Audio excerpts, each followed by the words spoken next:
渴望就可能，心动就发生。本节目由酷爽带感点燃无限渴望的百事可乐冠名播出。美味曲奇趣多多，巧克力味豆多多。感谢我们的职场搭子趣多多赞助播出。华为全新旗舰平板电脑 MatePad Pro，5G 强光炫光，轻松大手笔。智能电混4驱，无惧雨雪湿滑。本节目由领克10EMP 指定赞助播出。本节目由专业做扫描3亿人都在用，职场必备神器扫描全能王赞助播出。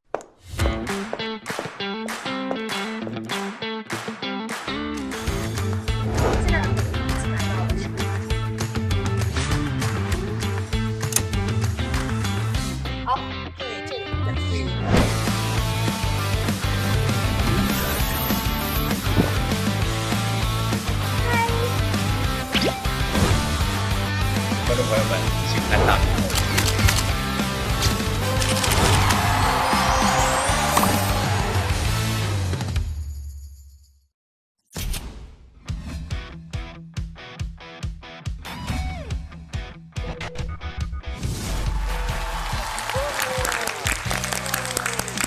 欢迎大家来到腾讯视频自制的国内首档职场观察类真人秀《令人心动的 offer》第7季，欢迎大家！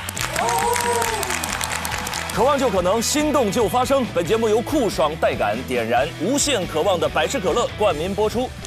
一口美味曲奇，工作状态满分。本节目由巧克力味豆多多的趣多多赞助播出。智能电混4驱，无惧雨雪湿滑。本节目由领克10EMP 指定赞助播出。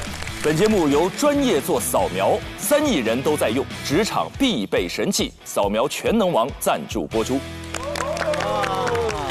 很高兴又一次在令人心动的 offer 跟大家见面，我是 offer 加油团的陈明，身边5位小伙伴已经就绪，跟我们一起见证实习生们为期1个月的职场考核。接下来将由我来介绍本季加油团的成员，让我们欢迎探案王子奇招频出的演员王子奇。Hello， 大家好。王子奇是我们 offer 的新朋友啊，新朋友。接下来让我们欢迎接梗像呼吸一样简单，人称当代打工人嘴替，无论是做员工还是当老板，都在努力养活公司的牛马天花板徐志胜。哎呀，哥哥，你念完这个，我发现我面前正好有条缝让我钻进去，为你剪开的啊，被我剪开的。接下来这位集颜值才华努力于一身的00后宝藏少年贺峻霖。Hello， 大家好，欢迎。Hello， 这是老朋友了，但依然是我们 offer 7季以来最年轻的加油团成员。什么？对不对？7季以来，对啊。对。不是你吗？啊，我比你虚长那么一点，那么一轮。长几岁？欢迎峻霖回归，欢迎回到 offer 大家庭。接下来这位沁入职场共情满分，颜值与演技并存的实力派演员李沁，欢迎，欢迎李沁老师。接下来这位有权则灵张泉灵老师，欢迎泉灵老师。真正高端的介绍不需要我们前面那么多浮夸的词儿。你介绍完泉灵老师显得我们前面特别浮夸，精炼才是精华，是吧？这一季呢，我们观察室还有一位特别来宾百事酷宝，他将和我们一起见证实习生们的渴望之旅。欢迎酷宝！大家好，我是百事酷宝，很高兴认识大家。OK 了，那这一季节目呢，我们将向各位隆重的介绍本季的 offer 开启了一个全新的行业领域。7季以来，我们从来没有涉足过传媒行业。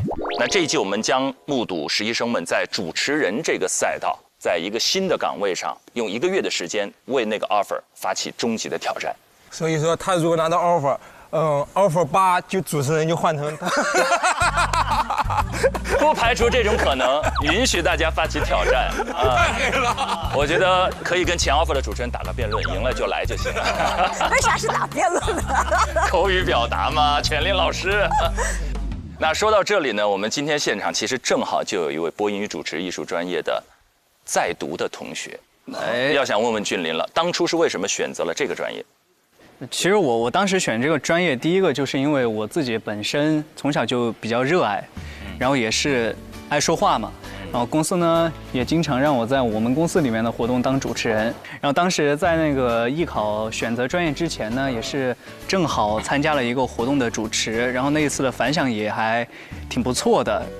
当时找了一个普通话老师，就跟他沟通了之后，就发现应该是有机会可以冲一冲，尝试一下去报考播音主持，然后正好也是我的热爱，所以就选择了这个专业，也很幸运，也是考上了。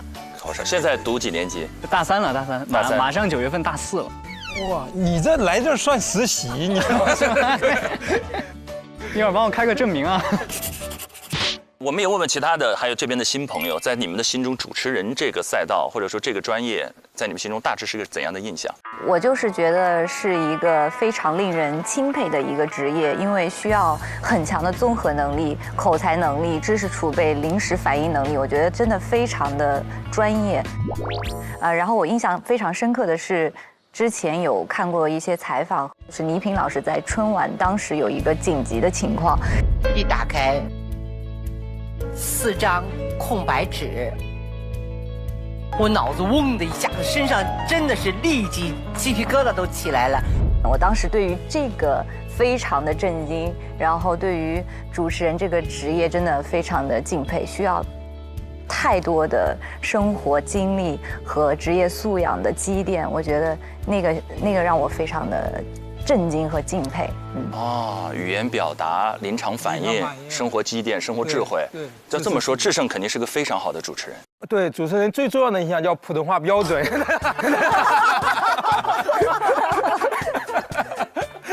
你在你心中，你有想过自己能做一个很好的主持人吗？我不光想过，我还做过。我做过音乐节目的一个主持人。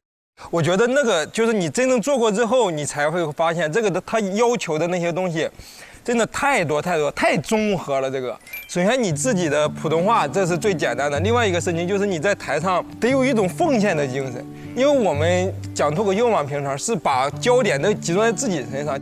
主持的时候，你要去很自然的把焦点给到别人，把他的东西展示给观众，而不是说把你展示给观众。我觉得这个是很难的。我原来就知道你智商高、情商高，就你这一句话，我觉得你智商180，情商360。哎呀，我为啥智商这么低呢？事实上，这个情商的一半。你知道，就是很多主持人干了一辈子都没有想清楚这个问题，他都觉得聚光灯是在我身上的。对啊，就是主持人是托举别人的这件事情，很少的主持人才理解了这个问题。哎，你怎么就当一次就会了呢？这事儿？因为我智商可能也360。最后也想问问全林老师，也有很多人认为这个时代在发生巨大的变化，媒介环境也在变，主持人这个行业的当下和未来整体的这个方向趋势，您怎么看？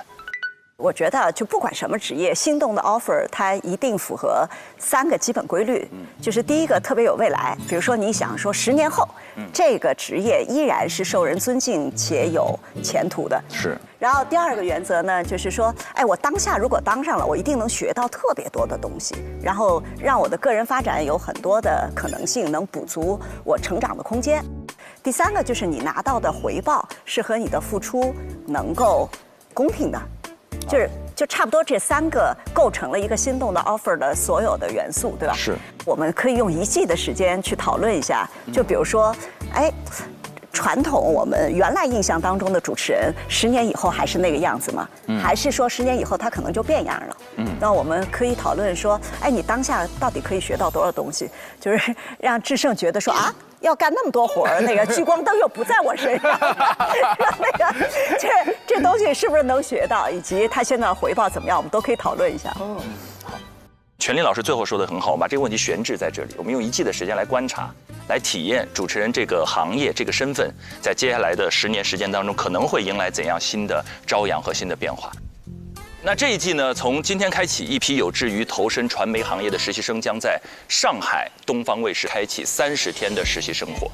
他们将经过台前幕后多个课题的考核，来争取唯一一个正式入职东方卫视的 offer。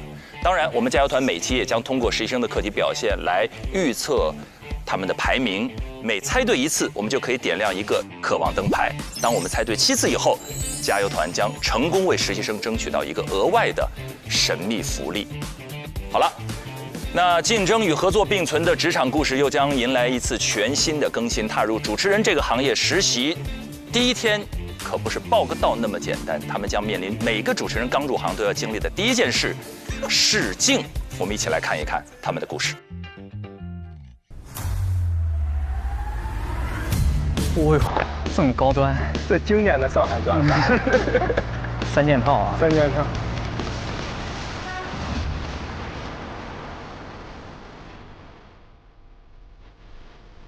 哇，好帅！这么帅吗？哎呦，这都青春气息。你看每个人的气质还挺多样的啊。是。那姑娘有点欧美范儿。哎，高眉深目。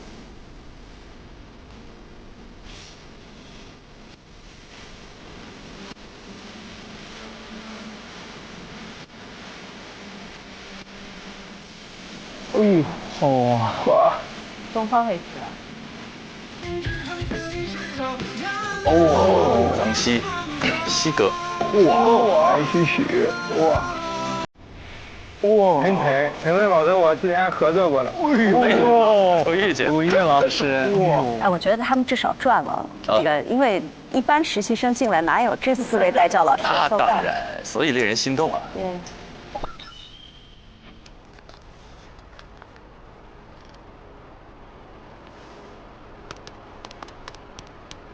你给他们准备的那个连线，他们自己要想问什么吗？5分钟连线。对，问题是他们自己的。哇，上来有这么残酷吗？直接来就进入正题吗？那太可怕了，那太高压了。包括在20分钟准备时间之内。对，所以实际是，我是觉得有点短。实际是短的。我原来跟他们说半个小时吧，起码。我说的是1小时。对啊，1小时。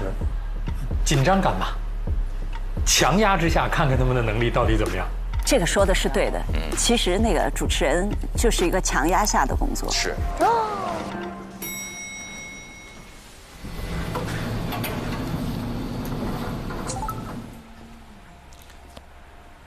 哇，哟，青涩。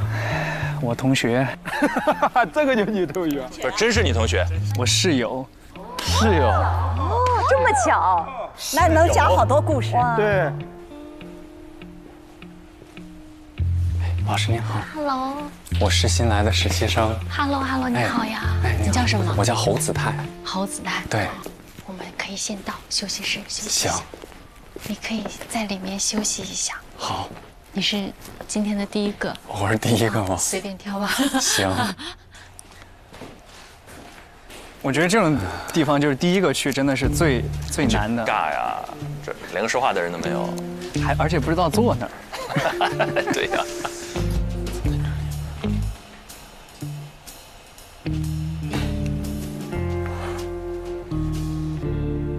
我是第一个，天哪！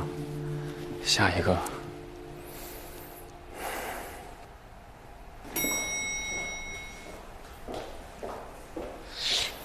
下一个同学来了，我先把身转过来。哎，他是那种 OS 全部口播了啊，这心里的。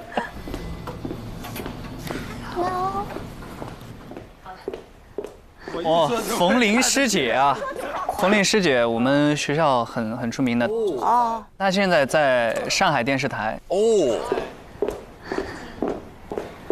已经有一个人来了，这么快？对。那我去看一下。好，我带你去。哪个学校的？中专的，我们师弟。对。你要不要逗逗他？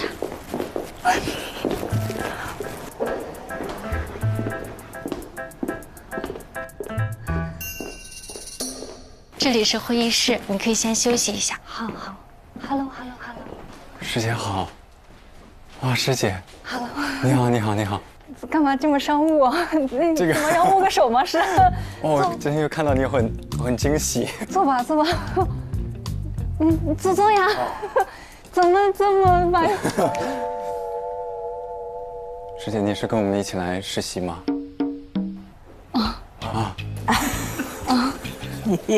好，被骗了。我有点紧张。我也有点紧张，我很紧张现在。为什么？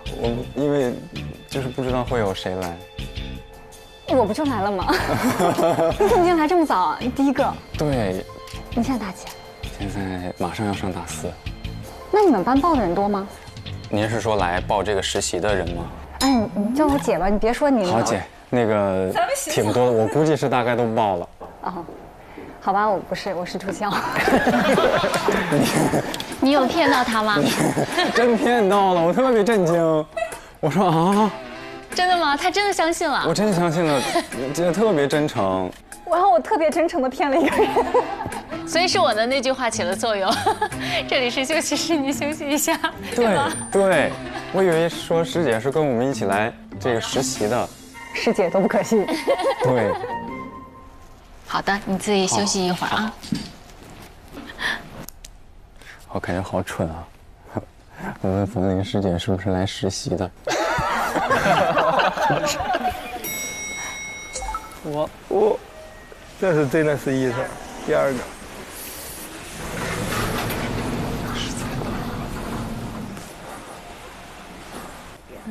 哎呀，有人来了。他径直的绕过了我们，走了进去。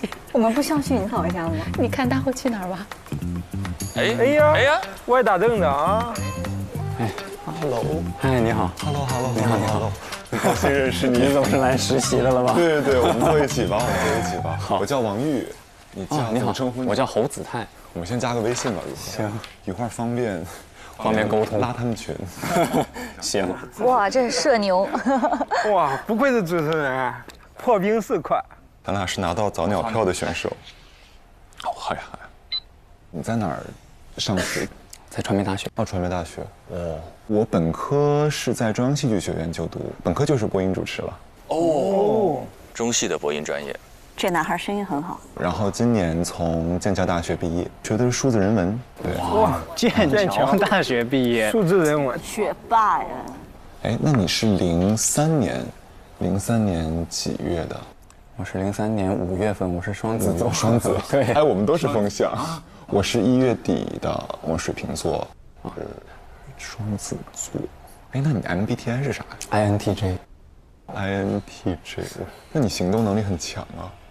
也分情况嘛，有的时候我也挺懒的。那你之前有实习过吗？有实习过。你觉得之前的感觉跟这次感觉有什么不一样？哎呀，感觉我像在接受采访。这就看出来 E 人和 I 人，就是主动性在谁手里的。哎呀，感觉我像在接受采访。啊，没有，我们就闲聊，因为之前的感觉，其实说实话，这次稍微忐忑一点，因为这次什么太未知了呀，因为这什么都不知道。一开始进入到这儿以后，完全不知道下一步会怎么走。对，这个确实是这样的。来了，下一个。哎呦，好亮啊眼睛！都市丽人。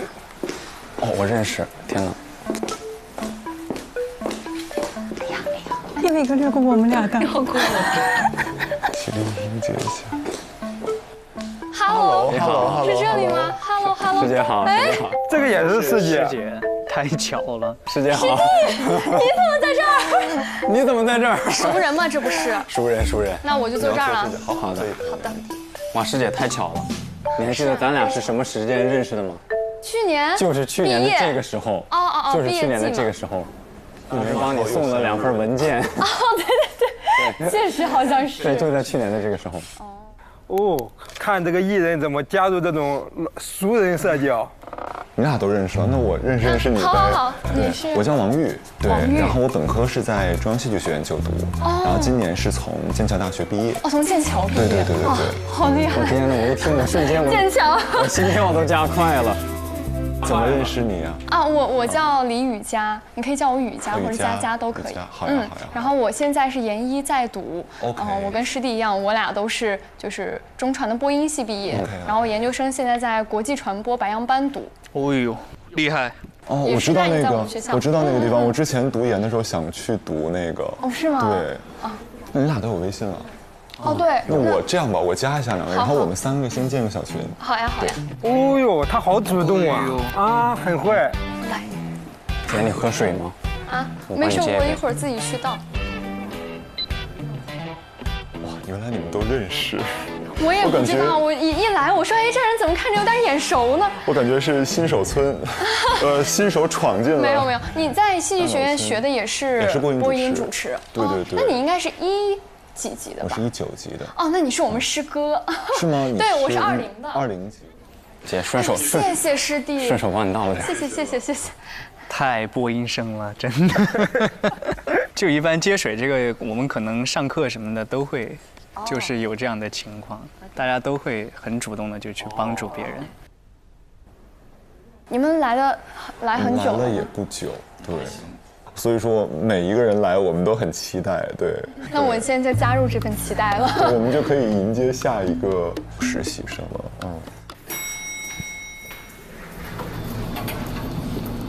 哇，来了！哦，这个朋友来了。Hello， 你好甜呀，你也是。我们可以直接坐是吗？对，好的。我们已经自然分拨了。怎么称呼你啊？哦，我姓杨，杨林蔚。啊，羚羊的羚，蔚蓝色的蔚。我叫李雨佳，你叫我佳佳就行。哦，佳佳。你是哪个学校的呀？我不是科班生。哦。对。我是英国那个曼彻斯特大学的。哦，对，你在那剑桥。我在剑桥，我经常去曼彻斯特玩。啊，真的吗？你在曼彻斯特学什么专业啊？我学经济学。学经济学？经济学就是跟这个也毫无关系。哇。本科吗？研究生。啊，研究生。对。然后就是平常可能自己爱好会喜欢有做一做播音主持这样。好棒啊，跨界。哇，这应该算是目前第一个跨专业的选手啊。所以你们都是播音生吗？是。我们3个本科都是播音生，对。多多学习，共同学习。你们有没有觉得他长得像那个谁？毛晓彤，是不是？对，确实像小的，真的很像。是我的荣幸，倒是我。有没有很多人说过你有点像？之前有同学会啊，但是我还是。他们好 happy 呀！我怎么感觉以前自己没有那么放松？让他们自己社交一会儿吧。你喝水吗？我去给你倒杯水。谢谢，你太贴心了，太贴心了。倒水在那边吗？对，在那儿。你们3个往这儿一坐，我有一种心动的信号的感觉。是这样的信号，心动。就是表扬我们的，表扬我们都非常的人模人样的。对，我现在整个人还是红润的状态，是吧？你看我的手其实全是汗。2个强装镇定的男孩，强装镇定，和2个落落大方的女孩。哇，目前你们3个全是研究生。唯我一个是本科生，多好啊！你不觉得这样很有竞争力吗？得圆回来，看看他怎么圆。就是你什么本科生有什么竞争？就是你什么都不用怕，就是如果什么都不用怕，就是因为我们读了书越多，可能会越有负担，越有压力，或者可能有各种可能性。并没有什么说服力啊。他这种习惯性的去捧别人，就很难圆。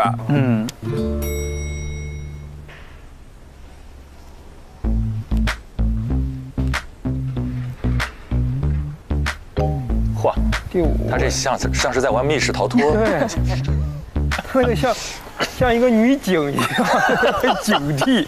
对。哦，是有。哦，是来了吗？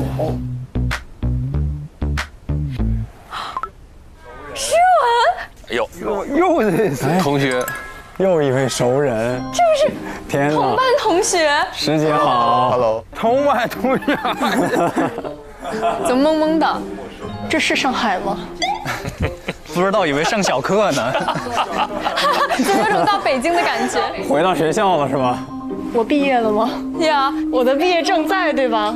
你随便坐，我坐这儿吧。可以啊。所以你们都认识吗？我不太认识。我们可以来互相自我介绍一下。好呀。我叫王玉。对，然后我本科在中戏读播音主持，然后今年从剑桥毕业，对，然后回来，好，我叫侯子泰。哦，我知道你叫侯子泰。好的。这就是 ，Hello， 我叫杨林蔚，可以叫我魏魏。哇，诗文，你们有没有觉得诗文是一个长相非常英气的女孩？就她其实，在我们这届，我觉得是一个很独特的存在，就是她被我们很多女生叫梦中情人，很帅，对，弄得我有点不好意思了。你刚走进来的时候穿那个西裤，然后衬衣，超帅，是不是？然后我就觉得很帅。对，可以。我只是稍微有点社恐，我需要先预热启动一下。那你不应该紧张，都是老熟人儿。对呀，应该紧张的是我俩完全不要紧张，来了就是一家人。还分你我吗？不分。哎呀，这种氛围真好呀！就是这么自来熟，我们都认识了。对，我们都认识，我们都是熟人。现在，笑死。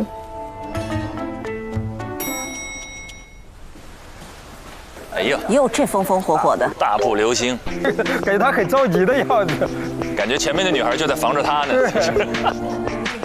啊，新朋友来了。哦，嗨。他这个很容易撞到人的。Hello。我还没说完呢。你嘴开光了，我告诉你。没撞到人的，先撞到门。单压 Hello。哎呦，有玻璃，小心。Hello。帅哥美女。Hello。刘奎。Hello。快坐。你们刚到吗？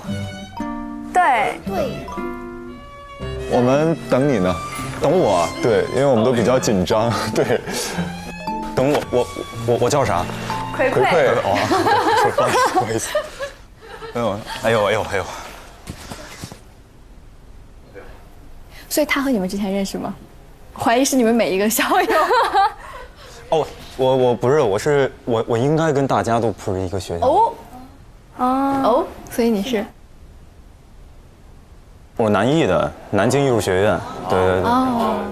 我其实是学主持的，然后完事儿我是一个线下的脱口秀演员。哎呦，志胜。我同行，我看看你有多幽默了。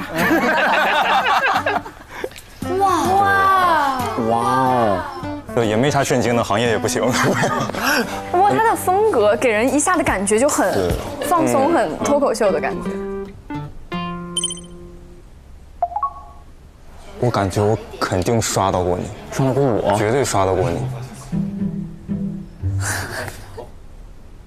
啊，我自媒体发的其实不太多，绝对刷到我，但是我也发，估计也有可能被看到。你脸很有辨识度，很像，是吗？对，很像我是22波本的毕业，你22的？对，22波本。那你是04的？03的，好，没有梗吗？我以为他要出梗了呢。我学历我也是本科。哦，你本科啊？那太好了。没有，大家好厉害。对。那大家都是就除了帅哥大家都是研究生。好像是目前是这样。我在研究死。这才是脱口秀演员吧？这是一个梗。对不起，精神状态比较美丽。哎，真好。他不一定是脱口秀演员。都真好看，大家。你最好看。真心的你好大气，好大气。你好大气。他像脱口秀演员感觉，研究死。哎，还有。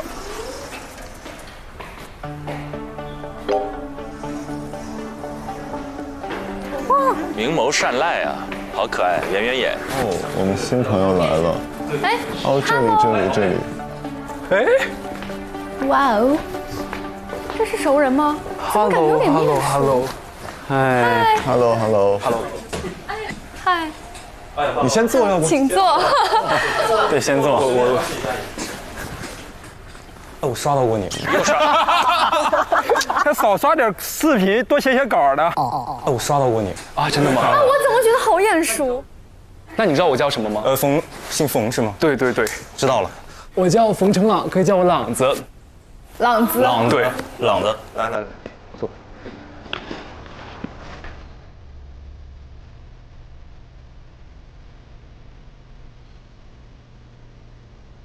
你们继续，我听着就好。没有，我们想先认识一下你。哦，对，我在中传，现在刚读完大3，马上大4，然后学的是中英双语播音。双播的。来猜个问题啊，猜在场的这几位谁是你的直系师哥师姐？压力从天而降。这问题真好。没事儿，随便猜。姐，你这样问，肯定你是吗？你觉得我像吗？我不知道，因为我感觉大家都长得特别好看，我们学校的，还有别的学校也。好像确实没有学双播。没有。对，因为我们专业就是21级，他才重新再招生。但我知道你们上一届都很优秀，感觉认识很多双播的朋友都很优秀。哇呀，中传真是半壁江山啊！那绝对的。大3，那你们俩是不是？啊，对，我是阿尔波本的。哦，你好。你好，我叫侯子泰。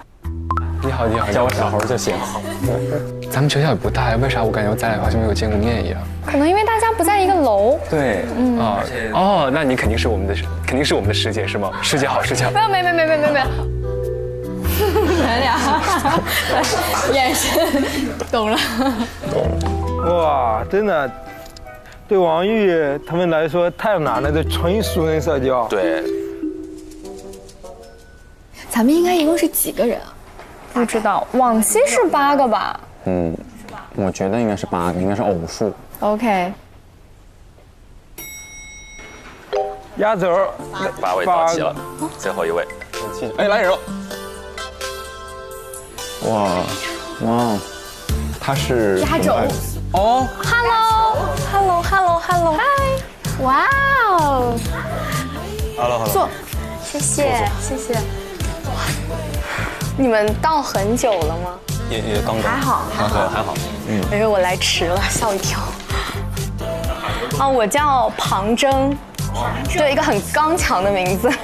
然后我本科和硕士都毕业于上戏。今年刚毕业。你也是学播音的吗？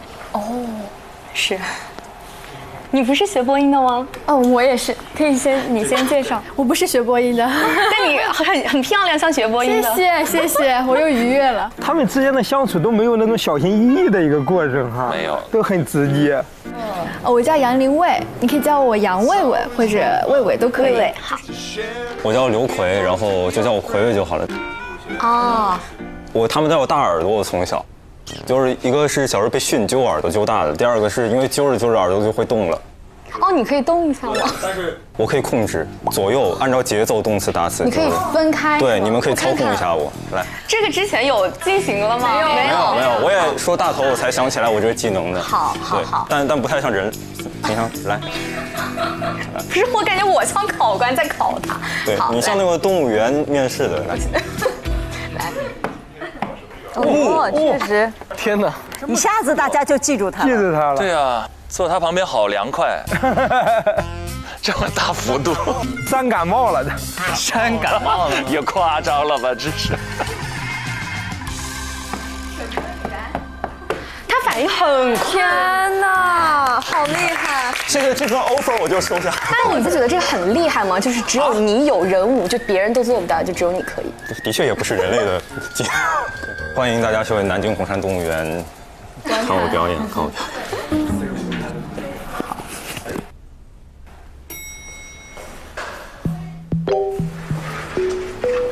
还有。不会吧？现在是9个人争1个。争1个呀！天哪！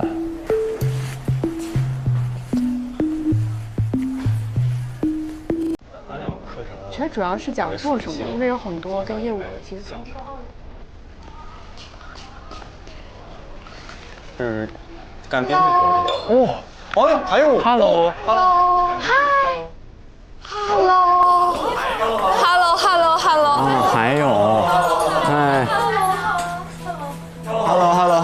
，Hello，谢谢。哇，你们全到了，现在不知道还有应该还有人。这么一看，应该是还有人哦，10位啊，10位啊，扩容了。哦，那这4个椅子可能是给同学的。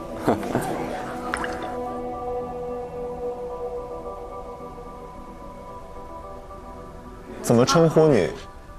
哦，那我自我介绍一下，我叫张宁宁，弓长张，宁静的宁。然后我现在是清华大学的研究生。哎呦，清华大学。哇，已经有点慌张了，看这眼睛都开始。各位老师好，我是张宁宁，现在是清华的一名硕士生，我的专业是信息艺术设计交叉学科，本科毕业于清华的新闻传播学院，也拿到了一个英语的双学位。我是一个对表达特别执着的人，在这个人人都有麦克风的时代，很多人都可以说，但不是所有的人都在表达。主持人的底色更应该是真诚的讲述，我愿意成为最真诚的讲述者。你好，冷酷小姑。谢谢老师。因为我也刷到过好多次你的小红书。我是清华大学的冷酷小姑，高能量清华女大，在清华主持校庆晚会，太荣幸了。宁宁挺适合来东方卫视经历一下的，因为她很在意表达这2个字，会有更深刻的理解。江苏前10名，开玩笑，无锡第1名啊！哇，这大学吧，在江苏啊。总之，他们真的很棒，我觉得。好厉害。哇，好棒！哎，你们学校是不是经常搞量化？是的，但是我们也有搞质化的很多，我是搞质化的。我叫王玉，对，然后我之前在中戏读播音，然后后面转成了数字人文。哦，那你会做那种具体的项目是吗？哦，我会做，然后我的研究生的研究内容是偏向 AR 和 VR 游戏类的，然后跟非遗相关的一些内容。那你会建模吗？我会，我现在做的是平扫，就是把这些扫下来，然后翻到那个 Blender 里边去导。哦，对对对，量化是。那你会做？不知道。这种就是研究生的聊天内容，然后本科生就唱量化是啥？百度搜啊，立刻搜。但是这是一个好的主持人的特质，因为你不可能知道一切嘛，对吧？就你每天都会遇到新的东西，遇到不知道的立刻搜是个好习惯。即听即搜。哇，这应该是最后一位了。10个呀！哟，好亮啊眼睛！好亮，都市丽人。好多人呢。刷到过，我说的是在。王韵林啊？怎么都是啊？怎么都是认识的？师姐，全认识。天哪！怎么全认识啊？等一下，坐。怎么感觉是熟人机？好久不见。哇！天哪！好久不见。哎呀！哦。我都不知道你会来，我也没想到。哦，那所以你是？我也是上戏的。哦，你也是上戏的。我是20级的。哦。我是最后一位嘛，所以。应该是啊。像是我拉你近。天哪，那种熟人在旁边的那种安心的感觉。我懂啊。我认识。那我也先做个自我介绍吧。大家好，我叫王韵玲，然后我是毕业于上海戏剧学院2020级播音主持专业，然后我是毕业1年。各位老师们好，我叫王韵玲。大学毕业之后呢，我是以校招的形式进入了广东卫视去工作。我主持了粤港澳大湾区蛇年春晚，然后也主持了广东卫视的网络春晚，然后中秋晚会，还有重阳音乐会等一系列的这种大型的文艺类的活动。你现在还在广东卫视是吧？已经辞职了，我已经递交了辞职报告。哇，那你真是没给自己留后路啊！对，我是很有决心来拿这个 offer 的。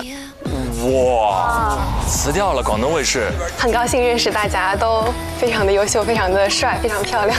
他应该是这里边经验最丰富的一个了，应该就是正式干了好多活。太吓人了，10个争1个，1/4到1/10啊！天哪，刚刚是初印象，各位有没有哪个实习生和演员？我觉得王玉我挺喜欢的，就首先来说，他真的在整个过程中，他是一个非常主动的一个人。他第2个来，然后他在面临了那么多的熟人社交的情况下，仍然能够说在这个中间去主动的开启话题。你俩都认识了，那我认识你呗。怎么称呼你啊？哦，我知道那个，我们等你呢，可以叫我大头吧。去扛起这个社交的责任，我觉得是非常非常难的，而且又有那么多，他应该是好像没有熟人的吧？没有。唯一一个就是那个跟曼彻斯特有点都在英国的，经常去曼大玩的。对，所以说他仍然在那个情况下还是能够说扛起来这个社交这个大旗。我觉得他是挺有责任感的一个，我还挺喜欢王玉的。你没有喜欢你的脱口秀同行刘奎啊？他需要再用一些实力来征服我，不能光会说好真好。不能老刷短视频是吧？对，我刷到过你，我也刷到过你，我刷到过你，这不是脱口秀。我对最后到的这个王韵玲印象比较深刻。首先他最后一个到，然后但是我觉得他进来的时候那个气场和还在学校就读的大3的学生气场明显就是感觉他会更加沉稳一点。他有这个在广东台的经历，已经从他这个整体的感觉上有主持人这个气质在身上了。赞同。他走进门的时候那个眼神跟别人不一样，很坚定。而且他其实会有大青衣范儿。就他压得住台子。你想大晚会那么大的舞台，你个儿不够高，气场不够大，你就压不住那个。压不住。学到了。我印象比较深刻的是，就是说话还蛮有意思的，就是这个张诗文。诗文。对，他就说那个研究死这个回怼，我觉得很毒舌。3个字记住了。对对，虽然说他话很少，但是呢，我觉得他非常的犀利，有点飒的那个劲儿，就很期待他后面的一些发展和他的一些专业素养的展现。是的，他身上有点反差，对，看起来很高冷，对，一开口你这么逗啊，对，有主动性。对对对对对。俊霖。该不会是对室友印象侯子泰？他肯定印象是比较深刻的。熟人局，没法不看他。就是他吗？但我其实还对这个杨林卫印象比较深刻。杨林卫，因为他是学经济学的，所以说就是他在我的脑海当中，我是能够感知到，如果他从事像财经新闻的播报的话，他是本身就很专业的，所以说如果有财经类的课题的话，我能猜想到他应该能做得很好。俊霖要是不说的话，我感觉主持人在我的刻板印象里是统一化的。俊霖一说，我才发现主持人其实还分很多不一样的主持人。没错，上海作为全国的金融中心，在经济这个领域当中需要大量人才的补充。所以，如果他有经济学背景，再加上又有非常那是他很大的优势。哎，你们都没有对这个冯程朗印象深刻吗？我最初对他印象最深就是他一双眼睛，亮，就是感觉生出来就有美瞳，就是这种感觉。然后他整个忽闪忽闪，像星星一样很清澈。他不做声，但是在底下做非常多细腻的工作。而且他本来也是学双播的，就是如果说他去做这个英语播音的话，他也是有优势的。没错，这又是东方卫视的需求了，国际化。对，在刚才他们短时间的交流当中，尤其是到第6位进来左右的时候，好像自然而然的就出现了一个分野。对，我就特别想问一下俊霖，刚才里面中传基本上半壁江山，中传的播音同学见面，就是那一声师哥师姐一叫，马上距离就拉近了，就有一家人的那种状态，是不是这里有一种特殊的校园凝聚力？确实是有吧，因为在一个陌生的环境里面看到自己的师哥师姐或者是师弟师妹，都会有一种亲近感。艺术类是不是都有一种？北京电影学院是不是也有这种感觉？都会有。在陌生的环境碰到，可能还是直系的师哥师姐，同一个老师教的。声台形表，各个专业跟过同一个老师，那2个人沟通的话题会瞬间真的拉死。吐槽老师是快速拉进去。人在说声台形表，你吐槽老师。经历过什么事情？不是，我就说这个，你就在一块儿说那个老师，然后你们就会那种心照不宣的眼神。就是不能感恩一下老师，感恩吐槽完之后再感恩。放后边啊。所以在这儿又见到自己的老同学子泰了。你对子泰接下来的发展有没有信心？我还是比较有信心的，因为他在我们小课组也是我们的组长。哦，那他专业能力还是挺强的感觉。对他期末考试专业分比你高还低？期末考试专业分比你高还低？火！老师，这有点犀利了。里面没有卷起来，怕屏卷了。哎，中传的分数都是个人隐私哈。对对，个人隐私，不公布。但是鄙人在大一有幸拿过年级第一。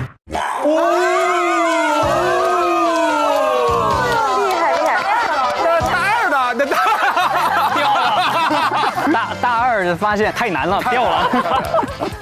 哇，厉害！中传的年级第一啊？没有并列的，就拿过一个学期的。哇，那也很厉害，很厉害。后来就掉到第7了。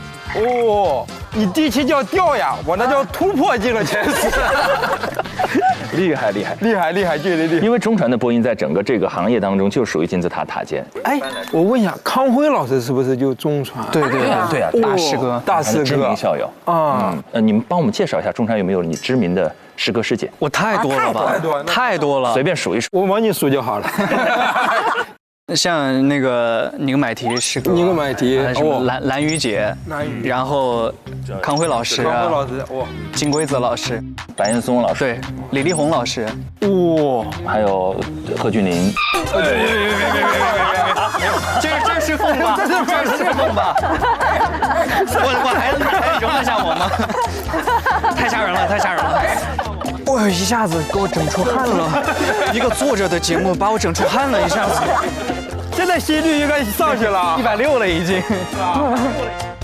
陈林老师是北大的吧？对，小撒是我的同学。知名校友，知名校友。那最后也问问全刘老师，您觉得如果那现在的这种媒介环境，非科班出身像这0位哈，进入到这个行业当中，优势和劣势分别在哪里？我们先说说劣势在哪里吧。有的人觉得说，比如说播音员他在读稿子是一件简单的事情啊，我必须得告诉你们，太不简单了。就是他其实，在高压底下，绝不许出错啊。比如说，你们拍电影、拍电视剧，说 one take， 只许1条过，就你想这个就压力很大，对不对？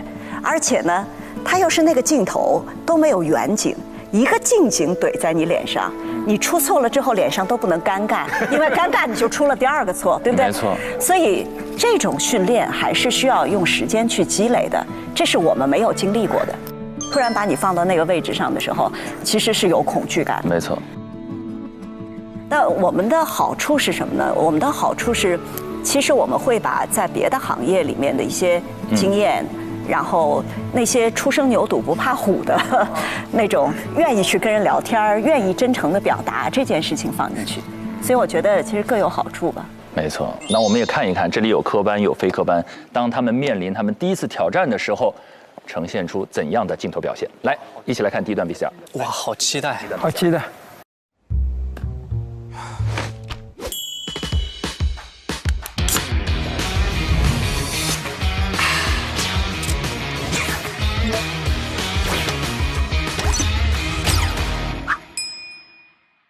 一起才叫拼。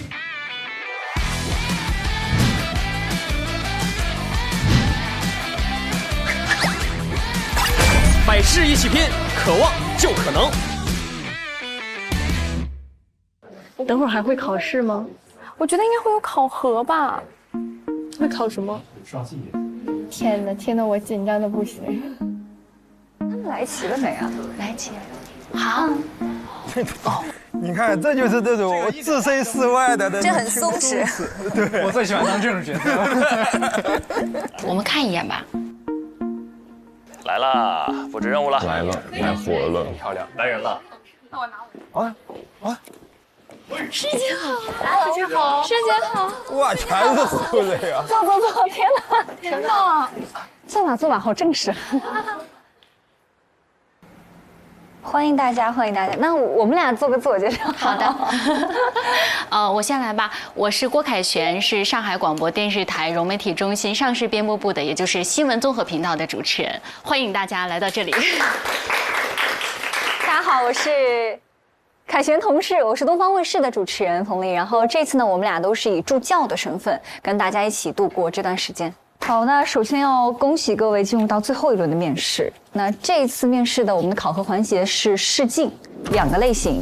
第一个板块类型就是凯旋平时做的工作是新闻播报，第2个类型是访谈。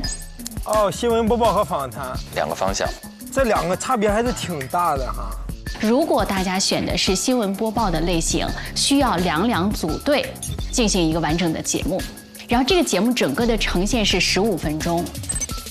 拿到稿子之后会有20分钟的准备时间，也就是你有20分钟可以去背稿。整个新闻播报的内容会包括3个板块，第一个板块是单人播报，然后一个双人播报，就是你和你的搭档，然后第3个板块是采访连线。还有连线呢？怎么感觉在上课呀？你们也记得吗？组队，这个对中传的播音专业来说就是对上，这是他们的科班练习，对。然后另一个内容是今天的访谈，然后我们今天非常非常荣幸的请到了我们业界的2位明星的前辈老师，分别是梁田老师和易立竞老师。采访易立竞，好看，好看，好看，好看，是会搞事情的。采访易立竞老师，到底谁采访谁啊？对呀，采访的唯一一个目标就是不要被采访。还有梁田儿，哎呦，我们会对他们俩进行一个采访。然后我们这次比较要注意的一点啊，比较残酷，虽然刚刚和大家见面，我们就要经历第1轮的淘汰了。啊，来这样淘汰吗？真的是当天淘汰，如此客观的再现了这个时代的职场之卷吗？绝了，绝了，绝了！在座的今天有10位同学，但是只会有8位同学继续实习，我们会淘汰2位。哇，直接就淘汰2个，竞争好激烈。除了有淘汰的任务之外，我们今天还会进行一个打分，所以今天其实会有第1名出现的。比如说你选播报或者你选访谈，2个里边都会各有一个第1名。所以大家要好好准备，加油，加油，加油，加油！我们现在有5分钟的准备时间，然后大家就要选，你要选择哪个方向了。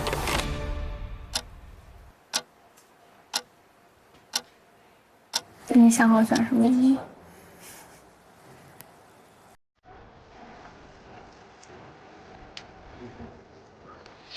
我很紧张。哎，陈老师，我问一下，就是这个访谈和播报这2个是会有相对容易一点吗？没有，2个都很难。 2个都很难，各有各的难吧。播报硬功夫，硬桥硬马。访谈软功夫，细致入微哦，考验人性体察。感觉访谈更对亲切一些，但是要走得很深，要是的很准，畸形访谈拿60分容易，拿100分很难。哎，上下限的问题。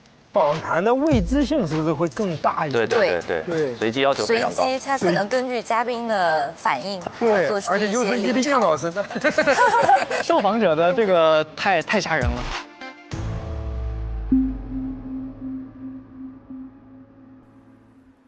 师姐，我想问一下，就是这个访谈，它具体是怎么个考法？单人还是双人？访谈是单人，你和嘉宾。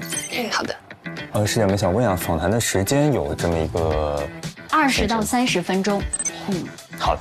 对，整个访谈的这个时间。访谈的准备时间也是20分钟的。90分钟。 90分钟。师姐，访谈的选择嘉宾是可以自己选吗？抽签决定。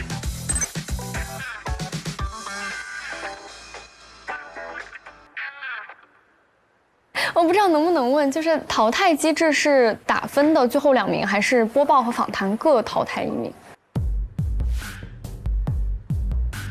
没有各，哦，就是整体打分。对。所以大家尽可能选择短时间之内能够展示你个人优势的项目。可以选一个自己擅长、比较擅长的，对。师姐，我还有一个小问题，就是我们打分的这个老师和标准是您吗？还是我们打分的话，是我们4位带教老师来打分的。他们在看，对，他们会在看的。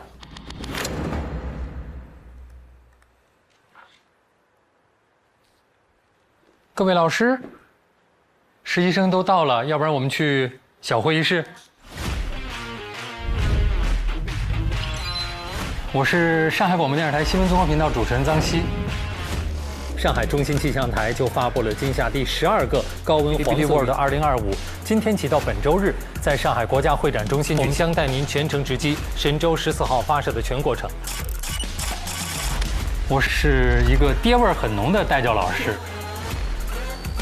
希望未来从00后的身上学到一些我现在可能已经落伍的东西，了解更多。这是我家人。为啥呀？他是我老婆的同班同学。哇，哎呀，娘家人，娘家人了，算不算？算不算？臧希老师就是中国传媒大学99播本的。哦。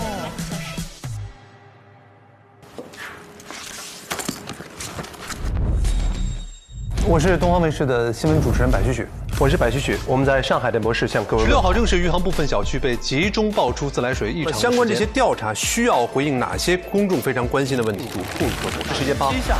人生就这么奇妙，兜兜转转，我一路竟然成了我从来都没有梦想过的东方卫视的主持人。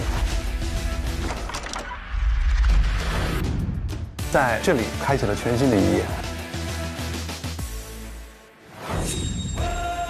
我是东方卫视的主持人、制片人陈晨。那一路我也主持过各种各样的不同类型的节目。2024电视剧品质盛典 ，The Shanghai TV Festival is Sailboat Champion 徐丽佳。我是第一次做带教老师，一定会高要求、高支持。我是陈鲁豫。我做电视有32年的时间了，但走访多位群众以后发现，我把一个节目做了这么久，这本身就是一种挑战。这挺经典。每个人在起步阶段，你先需要有个标签。And I thought I was looking at the movie。我觉得有效的方式就是好的方式。我会觉得我有一些工作经验可以分享。咱们就看节目，祝大家7期都快乐。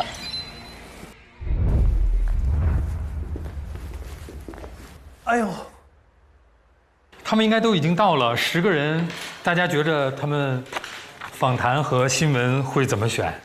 其实，在这样的有相对考核的场景当中，播报是比较难考的。就你好与不好、错和不错，它的那个标准特别的明确，所以反而压迫感很强。访谈它，如果你错或者不够好，它没有那么明显，就是你相对来说你的那个紧张和你的怯懦，是你出的怯，它没有那么的直观。所以感觉上对他们的体感会好很多。对，我同意鲁豫老师讲的，就是说在这种重压环境之下，选访谈比较稳妥，没那么难。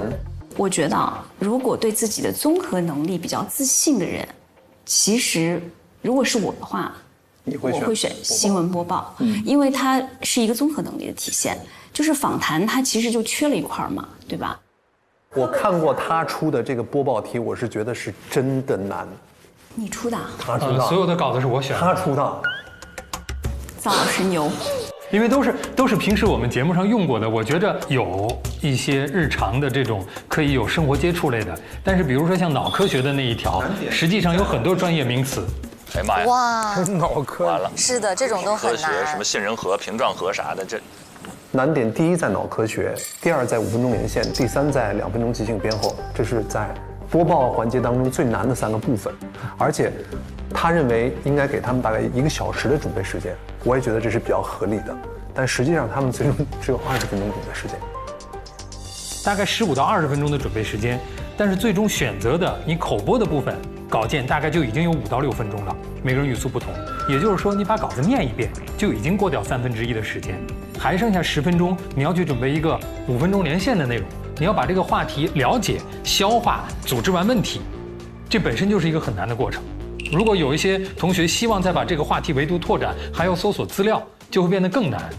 所以我觉得从这个角度来讲，可能这一轮的播报的题目是非常难的。某种程度上，我和白许许作为专门去做新闻的人，觉得某种程度上我们是15分钟都没有办法完成的这样一个程度。有天哪，增加难度了。第一关呐。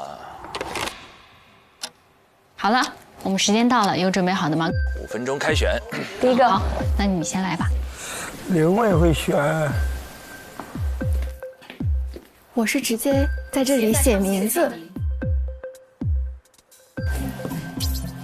哦，刘伟选了访谈。访谈。好。下一位。女士优先，师姐先。谢谢。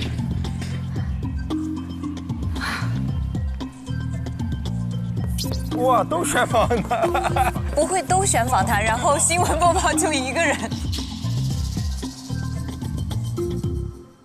根据昨天面试下来的情况，我认为最多有3个人会选播稿件。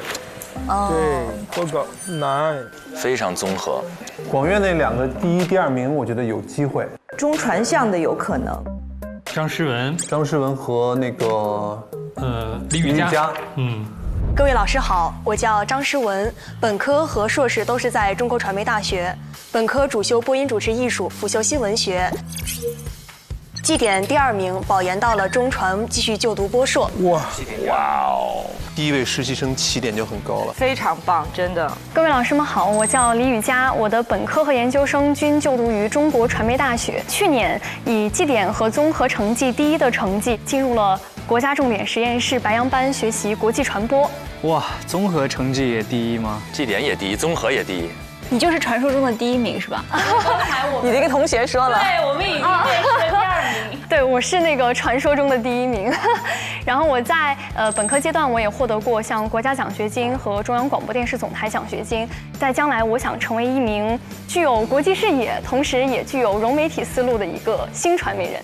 其实我是想做一个记者型主持人，甚至是学者型主持人。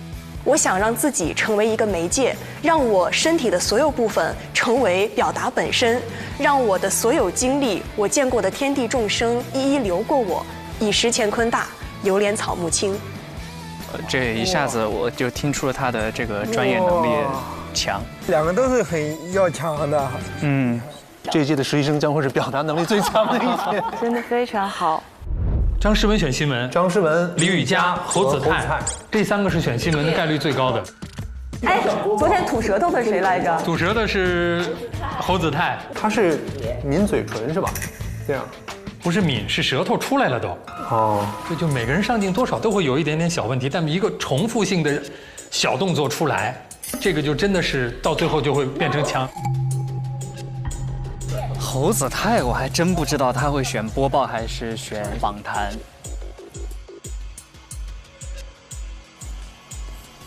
那侯子泰也被你已经说过、挑剔过了，那你觉得他会选什么？我觉得他还是会选新闻，因为我觉得他自己对播新闻是有执念的。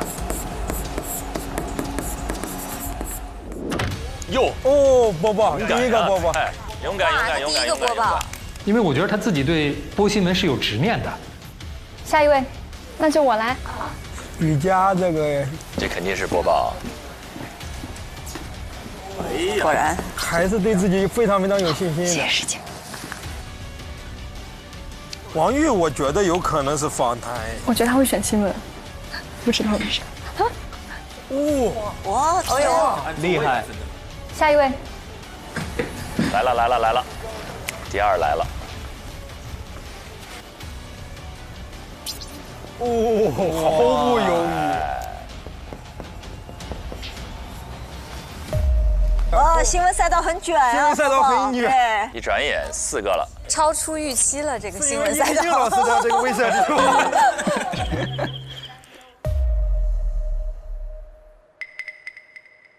张宁宁，我觉得应该是访谈。刘奎，访谈。刘奎肯定访谈。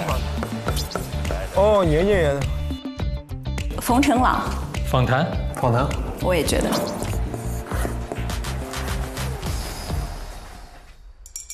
这个好难，好难。我们是不是只剩下一位没写？我们就剩最后一位了。我来吧。你是纠结了很久吗？是的。王韵林，访谈。我觉得不一定。我觉得她内心是一个挺求稳的女孩，是真的就是一个乖乖女，会选择相对来说比较稳妥的一条路。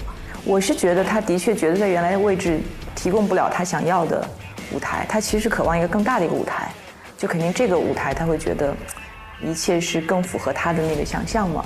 如果是我今天来想获得这个 offer， 我肯定会选择播报。搏一下。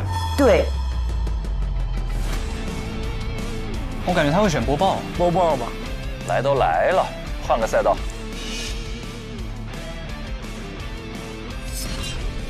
在播报台上，第一，我可以展示我的播报能力、临场应变的能力，然后我现场如果有连线的话，你能够看到我对这个事物或者对这件事我自己的分析，我自己的还有应变能力，它是可以全方位展示的。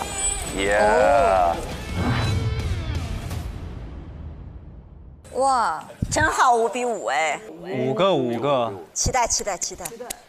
那我们就是选择播报的同学，然后我们就先考。播报的还要先考，因为只给他们很少的时间，20分钟。可以站起来让我看看选择播报的都有谁。你们先分组，然后我去拿访谈抽签的那个签。5个人耶，将有1个人落空。落空怎么办呢？就是两组队，1个人空着呗。1个人全来。现在可以组队了。赶紧组，赶紧组。他们3个同一个学校的，师姐师弟。眼神躲避。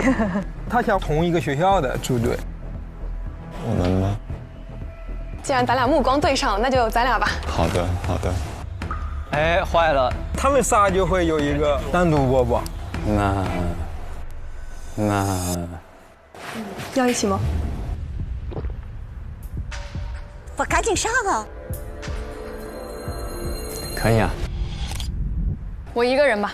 哦，雨佳，坐下吧，坐下。哎，没事儿，不要紧张。我不紧张，我可以，加油，加油，李雨佳。肯定可以。好，谢谢。李雨佳就是那个第1名。对。哇，你看他还要单独播报，1个人完成2个人的工作，很有实力。赐予我力量。你手好凉啊！加油！我现在手冰凉。我也是，我都出汗了。现在已经不像心动的信号了，好烦。令人心跳的 offer， 马上就是令人心碎的 offer， 一上来就第1轮就淘汰俩，没有这样。虽然有点不太礼貌，但我要吃根香蕉，对不起各位，中午确实吃的有点少。你要吃吗？我不吃了，我感觉我没有心情。吃香蕉会缓解紧的，吃香蕉会缓解饿。吃什么不会缓解饿呢？吃亏，吃亏。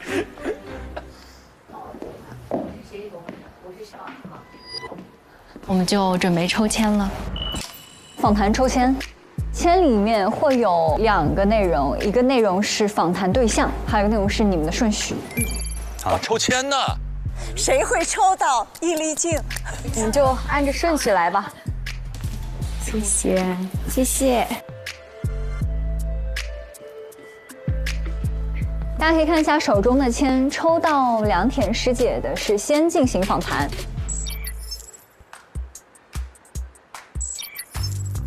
哎，我们俩。然后是易立竞老师。是第1位。第3位。哇，易立竞3位。加油，可以的。好，那接下来我们就先准备新闻播报的同学，我们去看看要不要改一下妆，然后衣服是不是正装。好的，没问题。好，我带你们去，走吧。访谈的留下。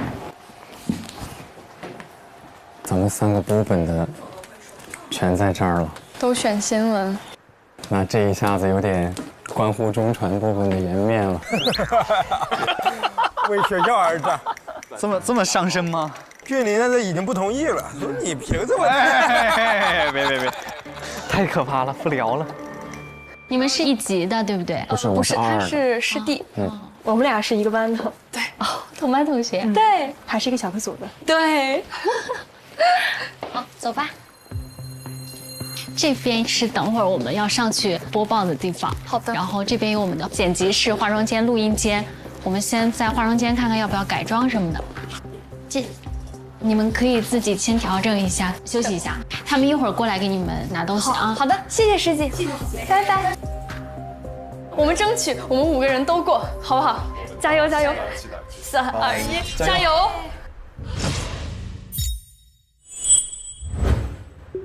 好，接下来访谈部分的规则跟大家说完。访谈你们是有90分钟的准备时间。你们要有2个关键词去准备，第一个关键词是主持人，第2个关键词字母，以这2个关键词为核心去展开你们的采访提纲。然后90分钟以后，各位可以把访谈的提纲以邮件的形式提交给我。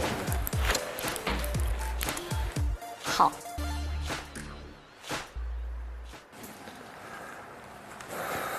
好，现在有什么要问我的吗？怎么排解压力？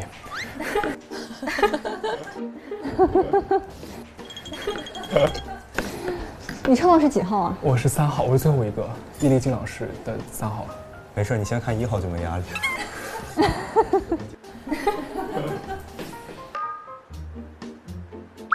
OK， 那各位如果没有其他问题的话，我先去准备后续的流程。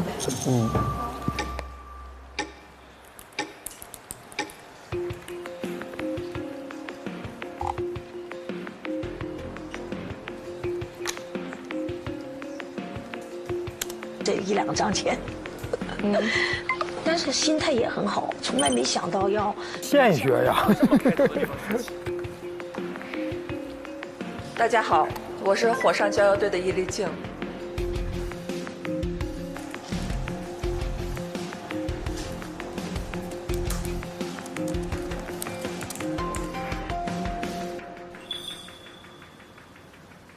发挥都是中传，所以他们肯定在播报这方面是很厉害的，所以我们一定要有一个比较，就是跟他们与众不同的点。一点底都没有，心跳加速。哦，嗨，服装组老师来了，辛苦大家，辛苦大家。他们不准备稿，那稿子没给呢，还没拿到呢，还没拿到呢。等会儿我搞篇稿子，咱俩稍微搭一下。好。上面那个丸子头是不是太花哨了？张文天下开启全新一天，各位早，这里是真人练嘴皮子了，开始真的，先把节奏和嘴皮子打开。国会参议院选举中，男女维持过半，因为我俩一组啊。啊？因为我俩是一组啊。你们已经知道稿件内容了？没有，我们自己找的。都是自己找自己练。当天，日本首相石破茂展开了飞行器仿生导航的研究，研制出仿生偏振罗盘装置。他们这个嗓子一旦进入主播状态，完全就不一样了，那个状态。是的，他们声线好像都是会不一样。7月1号以来，全省以抗旱浇灌玉米2348万亩，发布关于天水石陆地最东端。我感觉我在听蒙太奇。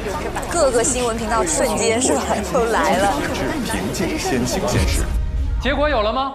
先说你是发布新闻的，有几个？首先5个。5。等一下，有王玉玲吗？有。有张诗文吗？有。有李宇佳吗？李宇佳有吗？有。王玉。对。侯子泰没有，有吗？有侯子泰。哦，有。嗯。我觉得他很坦然。真的很吃亏哦。非常吃亏。他一定是想好的。我叫侯子泰，就读于中国传媒大学播音专业。现在我就主要从事一些体育解说。老师们能不能猜一下，我喜欢哪项运动？篮球。哎，老师您猜的真准。我觉得我自己是一名3D 球员，我比较全能。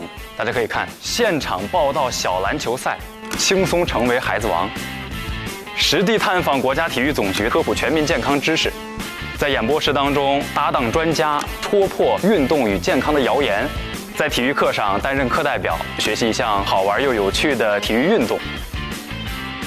他很松弛，对我觉得非常好。就你有别的兴趣爱好吗？我还喜欢播新闻。老师一个大震惊。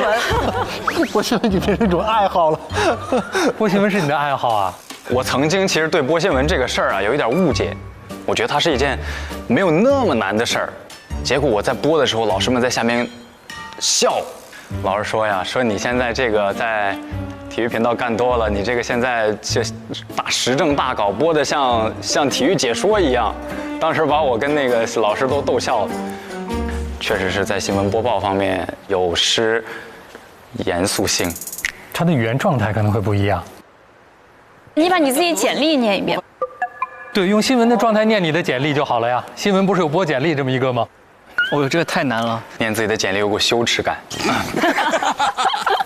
我明白，从头到尾我没看你紧张过，这事儿让你紧张了是吗？我还没有，我还行，老师。侯子泰个人简历：侯子泰教育背景，2022年至2026年就读于中国传媒大学播音与主持艺术专业本科。解说或主持的赛事有：1、2023年成都大运会咪咕陪你看大运节目；2、2023年韩国平昌乒乓球亚锦赛；3、2024年 WTT 中国大满贯。OK， 好，可以，谢谢，挺好的。我只想提醒你2点。第一个，你有一个小习惯，你知道吗？动不是动，你的嘴有一个小习惯，你说多了喜欢，哎，现在就来了，舔嘴唇。明了，这个。他很注重五官、眉毛、嘴，我知道的意思非常细。对他，因为他特别专业，知道播新闻就是这么一个境别。对你这个，因为一旦人有了一个某个细小的动作，在镜头上会被无限度的放大。是的，是的。这真的没有办法，因为播报的时候那镜头就怼在你的镜颈上，你任何的细节都是逃不掉的。放大，对，面部管理特别重要。另外一个，你明显刚才播新闻的时候，你气是提起来一些的，所以导致你有一些音有一点点哑下不去的这种感觉。但你现在跟我们说话的状态是你完全放松的气放松的状态，我们听着也变得舒服了。不是说播新闻就一定要某种特别强的紧张感或者把调门吊起来才是播新闻。好，谢谢老师。太像在学校上课了。你们老师弄完之后，老师也会这么点播。太像了。答一下。好。今年第6号台风维帕于20号下午在广东台山沿海登陆，登陆时中心附近最大风力12级，预计维帕将沿广东沿海继续西行，给广东、广西、海南等多地带来持续性降雨。这是中越双方首次开展陆军联训。哦，怎么紧张了？我嘴好瓢啊！没事儿，嘴好瓢。就是你不用那么紧张，你说内容就行。你觉得我刚播的怎么样？我觉得你有点紧张，是吧？你就说意思就行，放下来说。好，谢谢师姐。整个人就是正式的，所以你不需要在语言形式上再往去够了，就清新自然。好。他的意思应该是让他不要就是过于去纠结，可能你一个字的字音或者说你的基本功如何，你就把这个稿件的整体的那个意思非常准确的告诉大家。但其实这是最难的一件事情，对。我想喝水，嗓子疼。这边。没事。走，我也喝，咱俩一起走。是吧？那我也去。对。好，这事业让我突然心里有底了。加油！加油！哎，抽到了谁？易立竞老师，我第一个。我特别期待。我也很期待，争取今天不走。争取我也争取不走。我努力。我的天哪！我真没想到还要我以为今天就是布置点作业呀，或者什么任务什么的，真是没想到会再要 PK 筛掉人。你是心率一下飙高了吗？对，我一下紧张起来了，因为我刚很松弛。没事，把事儿干好就行。去剪辑室了。走。我完全感同身受他们的紧张。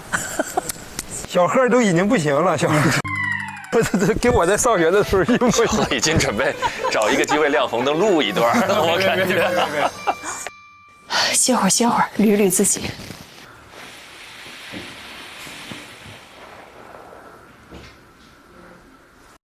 其实我是那种上场前会，后场的时候会非常紧张。我觉得最痛苦的就是后场的阶段。我真的很想知道等会儿的采访会是什么内容。连线是吧？不会是一个人做出镜一个人那种的。我觉得没准儿，总不能他们真的安排了一位前方记者在等待着我们。这个有点不太可能吧？连线配合应该是比较难的。知道特别搞笑的是，我昨天面试的时候，还跟老师们说我喜欢新闻播报。真的吗？真的。我现在想想稍微有点后悔。不用后悔，虽说知行合一，但是一般知难行易。知难行易，这个真的安慰到我了。找段《朝闻天下》听听吧，《朝闻天下》主播都比较年轻。这个是你们的功课吧？看《朝闻天下》呀，《新闻联播》有那个就是培养这样的习惯。好了吗？好了好了。你们是第几组？啊？你们是第几组？第一组。第一组啊？对。好的，正好我可以带你们了，把东西放一下吧，走吧。好。我们录制的地方就在这边，上面是我们的演播室，上楼吧。紧张吗？还好。还好。对。还好就不紧张。不是特别紧张。刚才有点紧张。哇，进演播室还是不一样的感觉。那不一样。可能拿到稿件会紧张一些。这是我们的导播老师。好，老师们好。好，你好，你好。我们该上带的上带，准备了啊。哇！双人机位，往左边调，可以稍微上去一点。好。哟，西哥来了。老师们都出现了。带队老师已就位。白老师也很帅啊，身形板正。我给你们稿子，你们会有20分钟准备时间。我们就看这个屏幕是吧？对，他们在那边。哇，他俩第一组对吧？班女左男右啊。先让他们看20分钟吧。好。背稿。哇。看东方。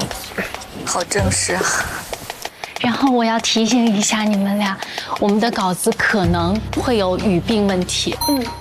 因为我们经常拿到的稿子就会有各种各样的语病上的小坑。调稿啊，全是常态，不是故意为难，这是常态。真是。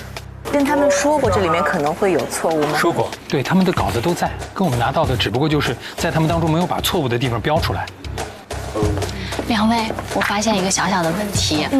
我提醒你们俩一下，你们俩看到没？你们的提词器不是一致走的。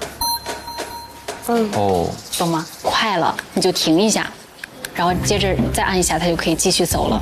OK。相当于他在播的时候，你的提词器也要跟着他的节奏走，不然你就会跟不上他的这个。没问题，我懂了。对，感谢特别重要。对，这个问题什么意思？什么意思？我们要一起来一起滚动提词器。不然的话，你会接不上他的稿子。好的，能理解我的意思吗？就是必须要保证两边必须要一模一样。对。你得一直听着他的，然后得让提示器同步走，否则你接下来就找不着自己的词儿了。哇，这幕后挺精彩呀！对，挺惊险的，真的也很惊险。你想要 A 还是 B？ 我 A 吧。好，那我就 B 吧。好的。各位早上好，我是。我们先准备一下片头，然后我们来各自准备。可支持3名航天员在轨生活9个月所需的物资、平台设备、推进剂、科学资料、载荷等。王宇还是紧张，一直在出长气，在大喘气。浦东世博水环工程1期近日正式开工，将串联白莲。白莲经这种对以前不知道的地名特别可怕。啮齿类非人啮齿类非人灵长类。张希老师啊，希哥，你这挑的真是非人。非人灵长类前额叶皮层，太专业了。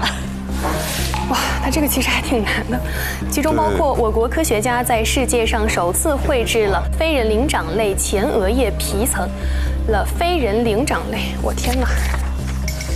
非人灵长类，天哪，我都紧张了，怎么办？我都紧张。你看，我跟你讲，20分钟让他们单准备这个稿件就很费劲了。这个其实挺难的，因为通常你们新闻当中不可能在1天之内有2个这样子重磅的科技类的新闻吧？它偏航天、偏科技类的。哦，这个会有的。会有吗？这就属于比较扎堆的，我觉得。对。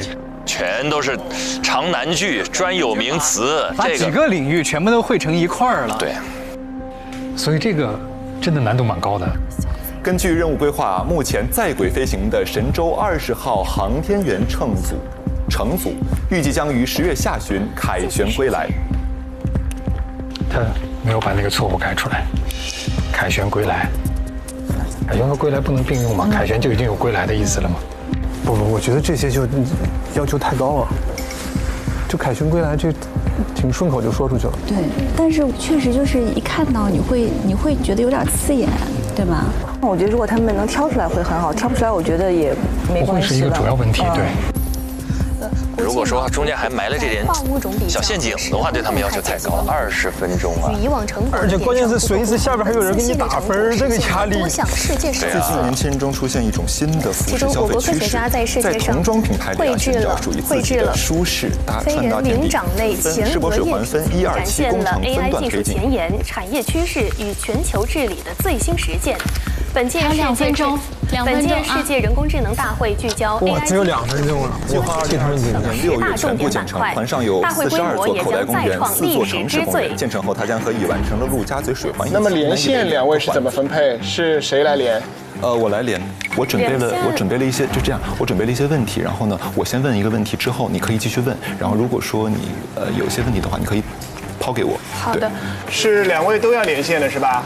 对，我们。谁先开口？我会先问第一个问题，对，因为我是直接来问的。连到后面，王云林也会连，是吧？对，我们2个都会连。好，是这样，我把机位告诉你们一下，1号机。王玉啊，你看着，这是你的一个人的机位，好吧？没问题。3号机是王云林的你的机位啊，当中那个没有提示器的是2号机，是全景。好的。我们连线一共是时长是5分钟，我会每1分钟来给大家报一个倒计时，4分钟、3分钟、2分钟、1分钟。好，没问题。我们还有30秒就准备开始了，好吧？30秒。哇，这时候真紧张啊！我的天哪！哎呦，好紧张，我都好紧张。导播的倒计时是最紧张。那我们准备了啊！在城中里寻找属于自己的舒适。姚碧老师也准备了。大平老师，我们手机都静音啊。21号的早晨7点。倒计时了。好，片头准备。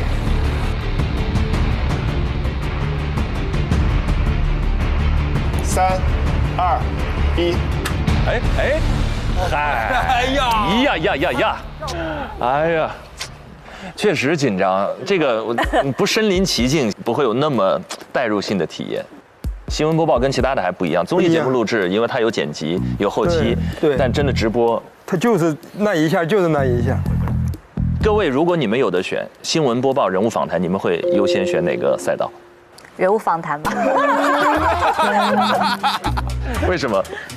因为我们经常会做一些访谈类的节目，所以可能相对来讲会比较松弛一些，没有这么高压。这个我刚看上去我就觉得肾上腺素有点，对吧，飙升，就真的很紧张。是的。而且这种严肃的播报，我觉得确实是非常慎重，不能出错。所以我觉得可能对于我来讲，访谈可能压力没有那么大，稍微好一点。子琪，你别说，其实从颜值上来看，很有新闻主播范儿，对不对？然后那一坐，你是天生的新闻播报，男播。来，我们推到近景的时候，谁不说话，看起来就特别有信服力。你现在可以看向正前方。你别翘二郎腿。刚刚子琪瞬间也就挺直了，那就是看上去为什么他说的话就是让人信的，就是有信服力。你们要干什么呀？我们想让你选播报啊。我100%是选访谈。你看架不上去啊，架不上去。为什么？为什么？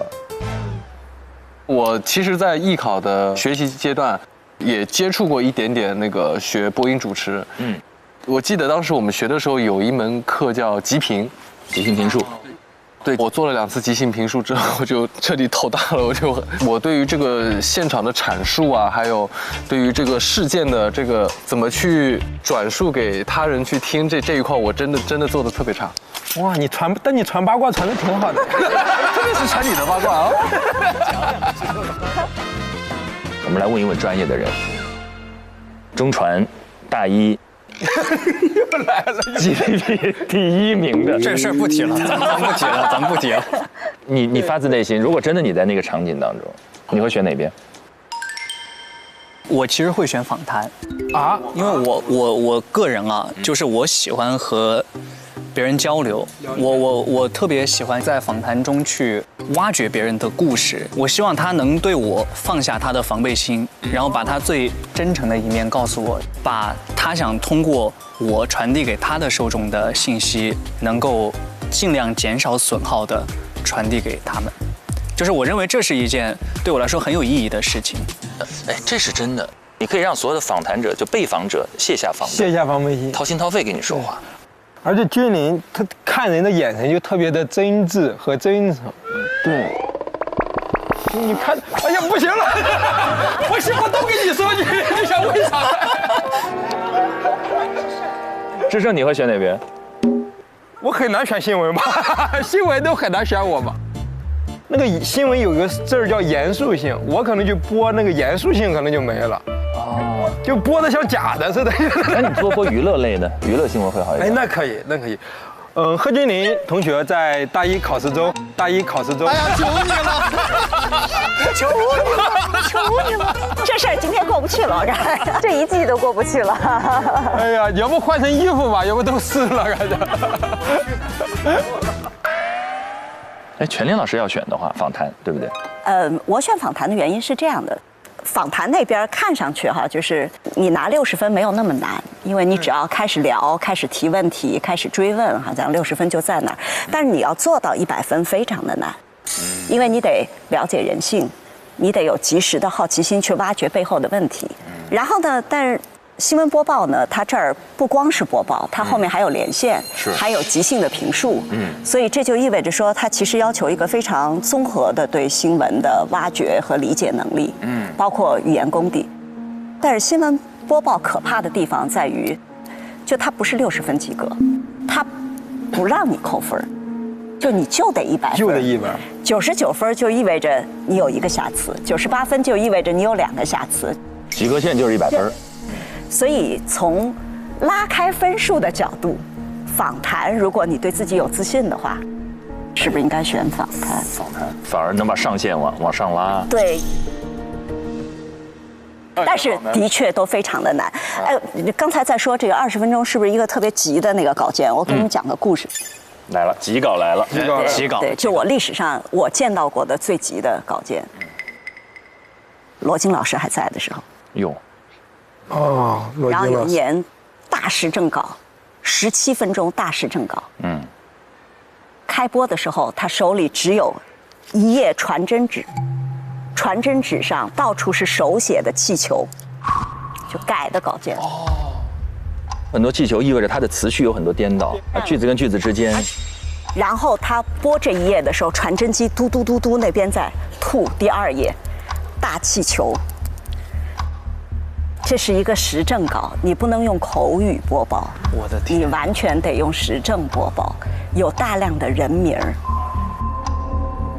然后就看外面人跑，歘就往里面送，然后我们的主任亲自矮着身子到桌子底下往上递，然后这边替他拿上来塞到他的身边，就是吐1页塞1页，吐1页塞1页，17分钟1个字都不带差的结束了之后，然后我们的主任在外面掏出了救心丸，一把塞进了嘴里，躺在了沙发上，极高。哇，这纯没有任何准备时间，可以说是没有，就是甚至他连那个熟悉稿子的下一句话他都不知道是啥。所以像这种有连线的新闻播报，虽然我也干了10多年，但是其实我永远记得那一幕，太难了。这才叫肾上腺素，就播这种伤身体。我光听我就不行了，这真的太难了。那接下来我们就要看看真正残酷的赛制了。我必须得说，因为我本人是从第4季加入 offer 大家庭，4、5、6、7，这是第4季的节目了。第一，没见过10个人一起来的；第二，没见过第一个项目就直接淘汰，更没有见过一下就淘汰俩，太残酷了。所以他们刚来，换了一身衣服，做了一件事儿，就有2个人很有可能要跟镜头、跟所有的观众朋友们说再见了。来，我们一起来看看，在第一个课题当中，他们的表现如何。